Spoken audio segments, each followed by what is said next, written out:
राज्याचे मुख्यमंत्री सन्माननीय देवेंद्रजी तथा आमचे नेते सन्मान्य आदित्यजी यांची आज हॉटेल सोफिटेल मध्ये भेट झाल्याच्या बातम्या आपण दाखवत आहात खरे, मात्र हे स्पष्ट केले पाहिजे की दोनही नेते दोन वेगवेगळ्या कार्यक्रमांच्या निमित्ताने या हॉटेलमध्ये गेलेले होते। दोनही नेत्यांचे कार्यक्रम वेगवेगळे होते। जर योगायोगाने हे दोन नेते हॉटेलच्या पोर्चमध्ये, लिफ्टमध्ये, लिफ्टच्या समोर किंवा एखाद्या फ्लोअरवर जर समोरासमोर येत असतील तर राज्यातली एकूण आपली संस्कृती आहे की कुणीही माणूस समोर आला तर आपण त्याला हसून अभिवादन करतो, नमस्कार चमत्कार होणं फार स्वाभाविक आहे।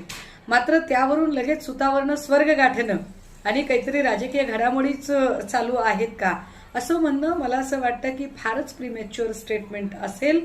कारण ज्या पद्धतीने घडामोडी घडत आलेल्या आहेत म्हणजे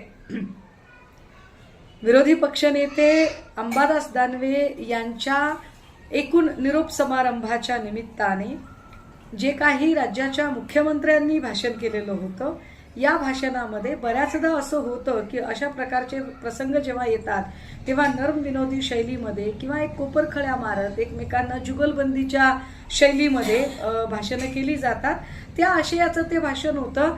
मुळात ॲक्शनला रिॲक्शन काय येते हे पण महत्त्वाचं असतं। मात्र या सगळ्या म्हणजे देवेंद्रजींच्या ऑफरवर सन्मान्य पक्षप्रमुख कसे रिॲक्ट झाले हे आपण सगळ्यांनी बघितलेलं आहे। जी दुसरी भेट झालेली होती त्या दुसऱ्या भेटीतही विधान परिषद आणि विधानसभा दोनही सभागृहाला विरोधी पक्षनेता नसणं हे एकूण राज्याच्या दृष्टीने चिंतेची बाब आहे।